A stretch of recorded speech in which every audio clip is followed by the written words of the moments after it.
সন্ধ্যা, আপনাদের সাথেই আছি নুহাস সাউম। প্রিয় দর্শক শ্রোতা, শীতের এই সন্ধ্যায় সবাইকে আমন্ত্রণ জানাচ্ছি শুভ সন্ধ্যার আজকের আয়োজনে। শুভ সন্ধ্যায় আজকের আয়োজনমালায় থাকছে আগামীকাল ঢাকায় এনটিভি হাইলাইটস এবং অভিনেত্রী ডক্টর শায়লা খানের সঙ্গে আলাপচারিতা। শুরুতেই আগামীকাল ঢাকায়।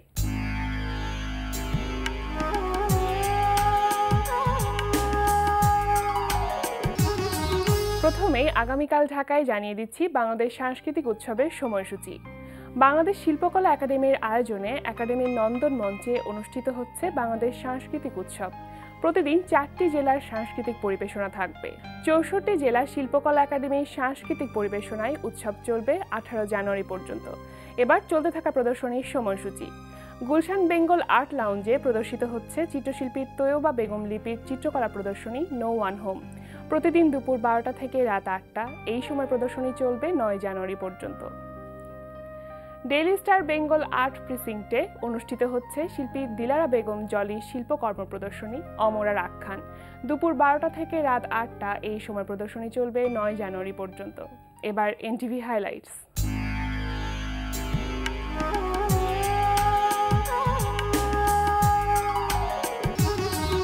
এবার জেনে নিন কি থাকছে এনটিভির রাতের অনুষ্ঠানমালায়। সন্ধ্যা 6:45 দেখবেন গৌতম মণ্ডলের প্রযোজনায় তথ্য ও প্রযুক্তি ভিত্তিক অনুষ্ঠান সাইটেক ওয়াচ। রাত 8:20 থাকছে মেজবাউদ্দিন সুমন রচিত নজরুল ইসলাম রাজু পরিচালিত ধারাবাহিক নাটক লেক ড্রাইভ লেন। আপনি তো আমাকে মানতেই চাচ্ছে না। অবশ্যই চাইবে না। আপনি রানীর এত বড় ক্ষতি করেছেন, আপনাকে কেন মানবে?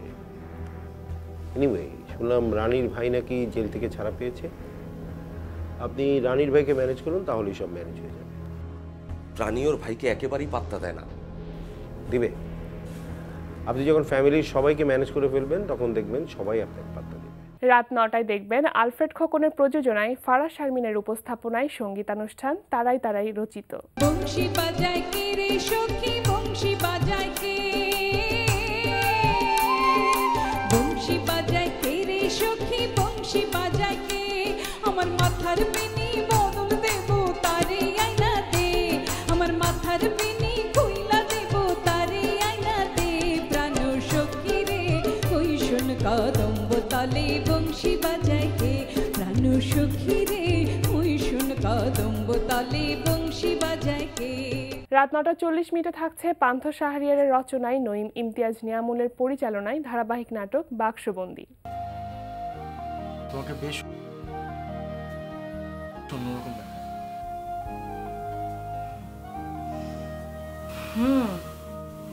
নিশ্চয়ই ভাবছিলে এরকম একটা পাগল মেয়েকে বিয়ে করেছে, তাই না?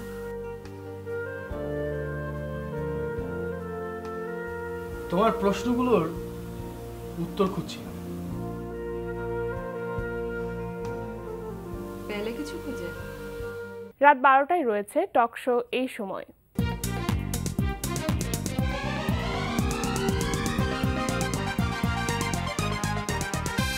এই ছিল এনটিভি হাইলাইটস। এবার আলাপচারিতা।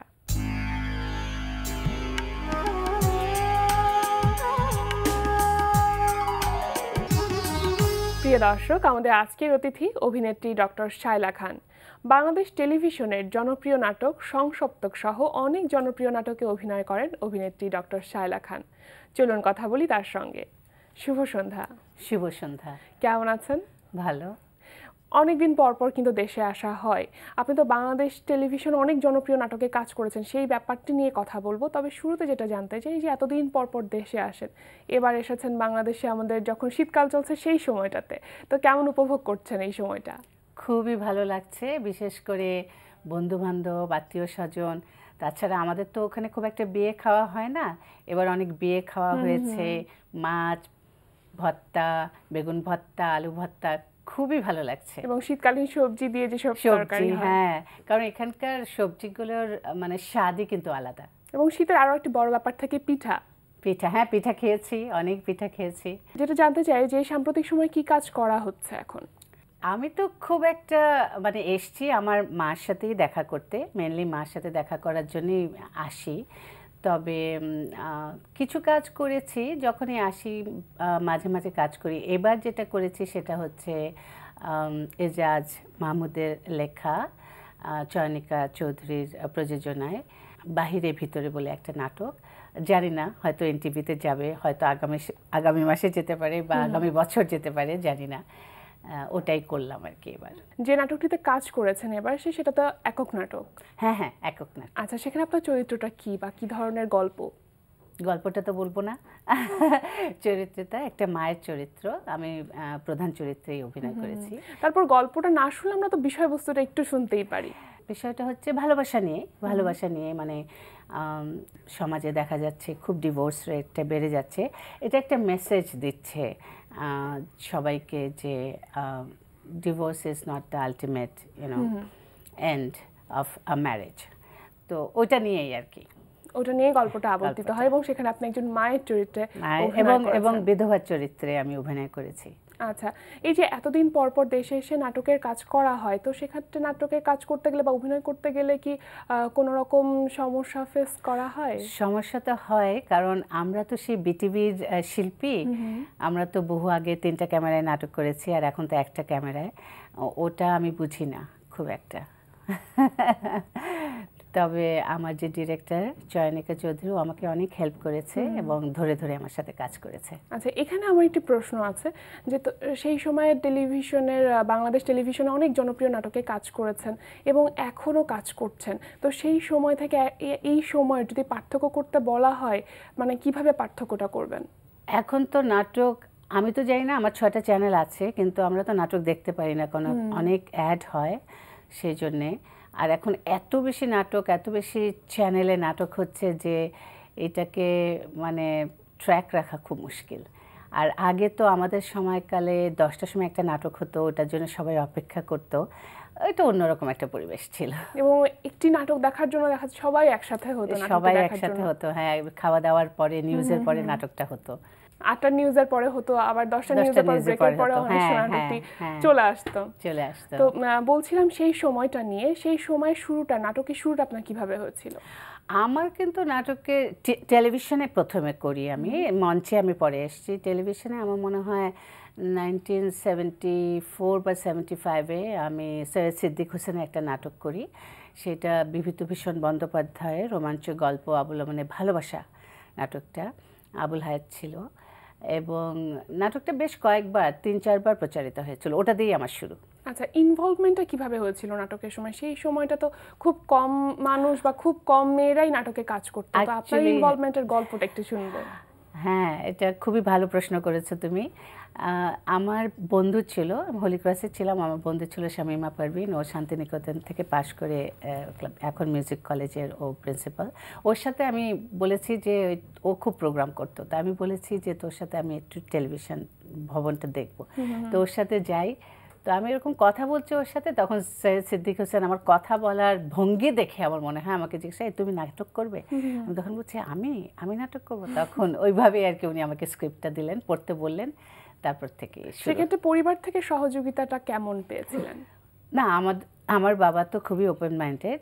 আমার বাবা কোনোদিনই যা করতে চেয়েছি সবই করেছি। একটাই কথা ছিল বাবার, পড়াশোনা ঠিক রেখে। এবং পড়াশোনা ঠিক রেখে তো আপনি চালিয়ে গিয়েছেন। তার পরবর্তীতে আর কি নাটকে কাজ করা হয়েছে? নন্দিত নরকে করেছি আল মনসুরের সাথে, তারপরে মানুষের জন্ম, ঢাকায় থাকি, আরও অনেকগুলো নাটক মনে নাই, তবে সংসপ্তকটাই আমার বেশি করে মনে আছে, কারণ ওটাই 1988-এ করে আমি চলে গেলাম বিদেশে। সংসপ্তক নাটকে সেখানে আপনার চরিত্রটা কেমন ছিল?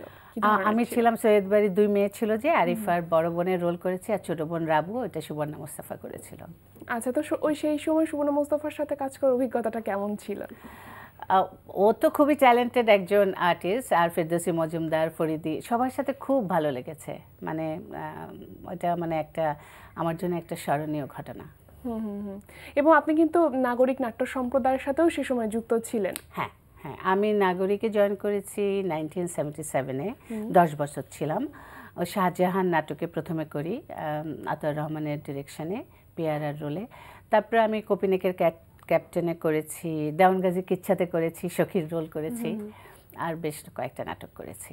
এছাড়া দেশের বাইরে যে যখন চলে গিয়েছেন সেখানেও তো নাটকের সাথে ইনভলভমেন্টটা কিন্তু আপনার রয়ে গেছে, সেখানে কি ধরনের কাজ করা হচ্ছে? আসলে নাটকটা এমন এমন একটা জিনিস, জানো, নাটকটা বোধহয় একবার করলে এটা মধ্যে রক্তের মধ্যে চলে যায়। আমি গেছি আমার কেরিয়ার ফর্ম করতে, পিএইচডি করতে, কিন্তু নাটকটা কিন্তু ছাড়িনি।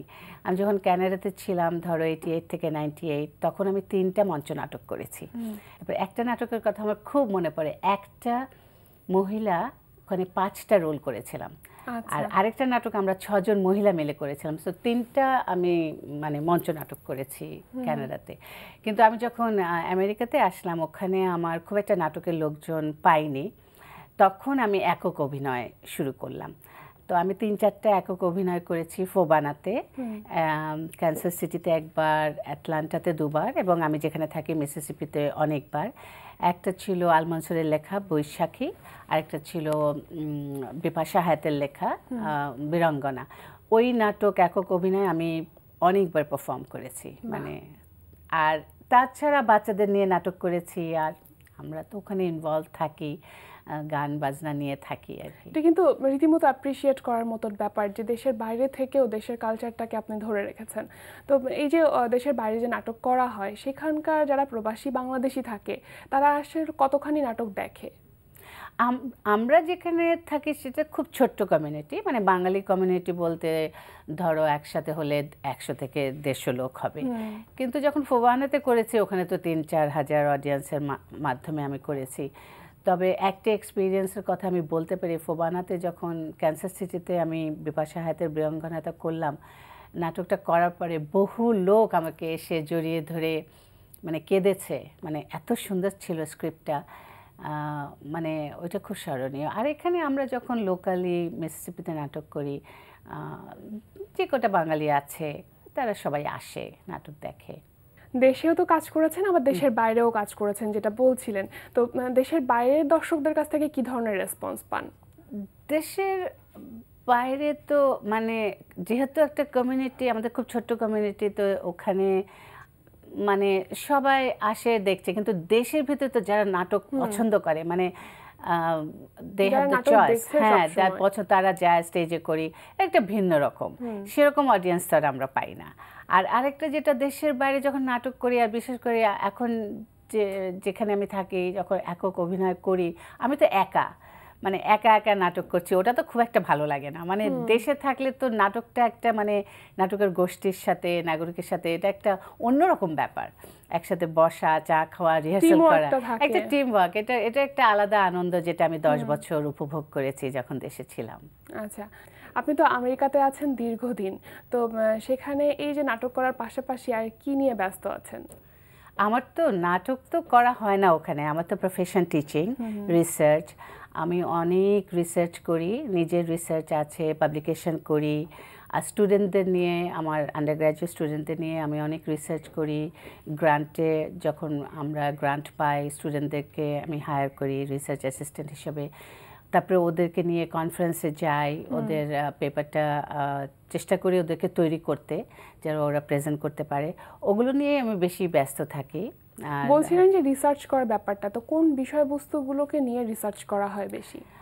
আমার মেইন রিসার্চ, আমি যেহেতু সোশ্যাল সাইকোলজিস্ট, আমার মেইন রিসার্চ হচ্ছে প্যারেন্টাল অ্যাকসেপ্টেন্স রিজেকশন। বেসিক্যালি বাবা মার স্মরণ করতে পারে, কিভাবে স্মরণ করতে পারে, ওরা যখন বড় হচ্ছিল বাবা মার সাথে ওদের সম্পর্কটা কীরকম ছিল, সেইটা পরবর্তীতে ওদের সাইকোলজিক্যাল অ্যাডজাস্টমেন্টের সাথে কিভাবে এফেক্টেড হয়, এটাই আমার মেইন রিসার্চ আর কি। রিসার্চের কাজ করছেন অনেক দিন ধরে, এবং আমরা জানি যে রিসার্চের উপর আপনার বেশ কিছু অ্যাচিভমেন্ট আছে, বেশ কিছু অ্যাওয়ার্ড আছে। সেই অ্যাওয়ার্ডগুলো সম্পর্কে আমাদেরকে যদি একটু বলেন। অ্যাওয়ার্ড মানে আমার টিচিং রিসার্চ কলেজে আমি বেশ কয়েকটা অ্যাওয়ার্ডই পেয়েছি। তো আমাদের ডিস্টিংগুইশড প্রফেসর অ্যাওয়ার্ড পেয়েছি, টিচিং রিসার্চ অ্যাওয়ার্ড পেয়েছি। তারপরে কলেজে যখন ছিলাম আমাদের বেস্ট টিচার অ্যাওয়ার্ডও পেয়েছি, বেশ কয়েকটা অ্যাওয়ার্ডই পেয়েছি। এই যে রিসার্চ করছেন প্রফেশন হিসেবে, টিচিং প্রফেশনে আছেন এবং সাথে সাথে নাটকও করে যাচ্ছেন, তো ভবিষ্যতে আর কি করার ইচ্ছা আছে বা পরিকল্পনাটা কেমন হতে পারে? পরিকল্পনা মানে যখন দেশে আসবো, যদি সামারে আসি জানি না, যখন ডিসেম্বরে আসবো হয়তো একটা নাটক যদি ভালো লাগে, স্ক্রিপ্ট ভালো লাগে, তাহলে বছরে একটা নাটক করার করা ইচ্ছা, যাবে, একটা অবশ্যই। ইচ্ছা আছে, দেখা যাক। আমরা আশা করবো আমরাও আপনাকে দেখতে চাই সেই নাটকগুলোতে। অনেক ভালো লাগলো আমাদের অনুষ্ঠানে এসেছেন, বাংলাদেশে এসেছেন। অনেক ধন্যবাদ আমাদের শুভ সন্ধ্যা আসার জন্য। তোমাকেও অনেক ধন্যবাদ, আর এনটিভিকেও অনেক ধন্যবাদ আমাকে এখানে আমন্ত্রণ জানানোর জন্যে। আমি শুধু একটা কথাই বলবো আমার দর্শকদেরকে, যে আপনারা বাংলা নাটক দেখেন এবং হিন্দি চ্যানেলগুলো বাচ্চাদেরকে দেখাবেন না, বাংলা নাটক দেখাবেন, বাংলা গান শোনাবেন, যাতে করে ওরা বাংলায় পারদর্শী হোক। প্রিয় দর্শক, কথায় কথায় আমরাও চলে এসেছি অনুষ্ঠানের শেষ প্রান্তে। আমাদের সঙ্গে যোগাযোগের ঠিকানা প্রযোজক শুভ সন্ধ্যা, এনটিভি বিএসসিসি ভবন, 7ম তলা, 102 কাজী নজরুল ইসলাম এভিনিউ, কারণ বাজার, ঢাকা 1215। আমাদের ইমেল অ্যাড্রেস shubhosandha@ntvbd.com। প্রিয় দর্শক, এনটিভিতে সম্প্রচারিত সংবাদ ও অন্যান্য সকল অনুষ্ঠান দেখতে লগ ইন করুন www.ntvbd.com এ। সবার সুখ, শান্তি ও নিরাপদ জীবনের প্রত্যাশায় আজকের মতো এখানেই শেষ করছি। শুভরাত্রি।